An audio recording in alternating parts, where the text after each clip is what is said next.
kanya-kanyang banda yan. Minsan, nag-mentor ko siya sa mag-base, nagpatulong sa kanya. Dahil nung bago ko doon sa dating church, hindi ko karoon mag-base. At kung nakilala ko sa stamina itong pastor na ito, tuwag-tuwa ako. Una, dati nakakadami ko rin sa pagtugtog sa bunso. Yan, chongi-chongi, sabi nga ni Pastor Abel. Chongi-chongi kami. Nag-drugs, gano'n, no? Pero nung nakita ko, nagulat ako sa stamina at siya ay tumutugtog at pastor. Ano pastor na pala ito? Kasi matagal po kami din nagkita eh. Amen? Ikaw pa naman po, Panginoon. Amen? Lord? Tapos po sa inyo lahat. Tapos sa inyo katabi, kami gagana ka sa Gulay Day. Bigyan mo sa inyo katabi. Tagalog, Pastor. Tagalog. Tagalog. Oscar mo sa inyo katabi. Huwag ka magkaya nasa dinalag ito. Okay?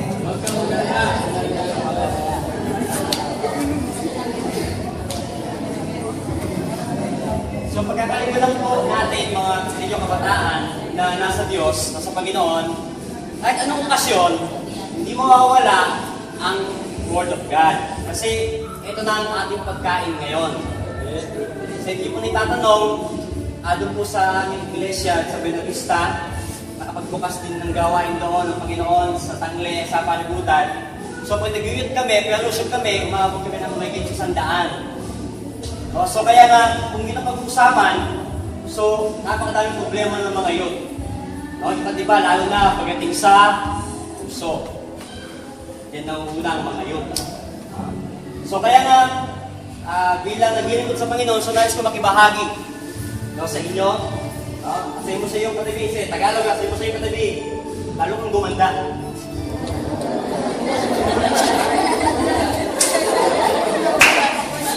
Lalaki. Gumandang lalaki. Lalaki sa iyo, lalo kang pumogi. Yan. So tayo muna tayo tumayo, tayo po tayo lahat. So may minum po ito. 15 minutes. And 2 hours. Minum po ito, madali lang. Tayo po yung manalangin. Muli po, O Diyos, nalain ko po ang kabuuan ng gawain ito. Lahat po ng mga kabataan, narito lahat po, O Diyos, na naglilingkod sa iyo. Hiling namin ang pasensya.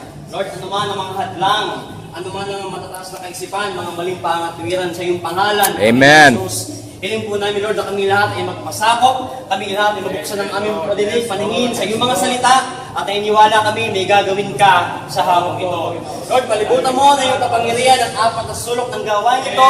Ikaw ang maitaas, ikaw ang maparangalan, ikaw ang masumba, ikaw ang makita ng lahat ng mga kabataan na kami lahat ang narito. Kaya ngayon pa lamang, O Diyos, ano mang mga negatibo, ano mang mga masasamang loob, lahat ng mga hadlang, in the name of Jesus, may aming minawasak, pinigiba sa iyong dakilang pangalan. Lord, cover this place with your holy blood, at nainiwala kami, Panginoon, buksan niyo pong aming puso, kaisipan, pandinig, upang makita namin, malaman namin ng iyong kalooban. Salamat po, sapagkat nainiwala kami, ang aming buhay ngayon ay mas liligaya kapag ang salita mo ay tumatahan sa aming mga puso. I-bless mo ang bawat isa. Ito pong aming panalangin na sama-sama sa pangalan ng Ama at ng Anak at ng Espiritu Santo. Lahat ay magsabing, Amen!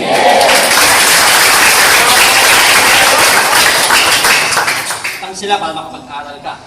Nagsasakripisyo sila para magbigay pangailangan mo. Anong ginagawa mo?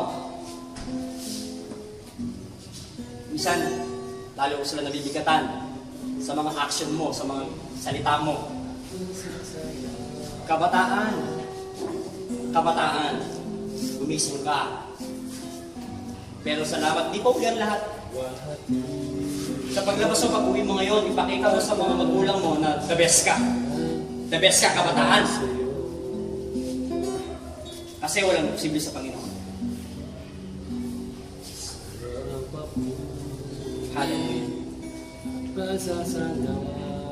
Sandaling ito, habang gawin nakapikit, nais ko na ipanalangin mo magulang mo. Ipanalangin mo. Pwede panalangin lang. Hallelujah. Dakilan Diyos sa oras na ito. Dalayan ko po ang lahat ng mga kabataang ito. Na lumalim,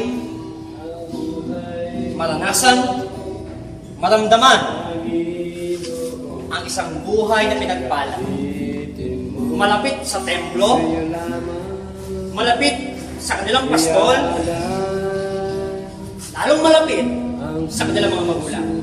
Kailan mo sinabi sa mga magulang mo, Nay, Tay, mahal kita, mahal ko kayo. Salamat. Kailan mo ulit sinabi nagpasalamat ka sa magulang mo? Tandaan niyo po, hindi ka kaya tiisin ng magulang mo. Ipakita mo na deserving ka. Lalo na, kilala mo ngayon ang Panginoon. Mas lalo niyang nararamdaman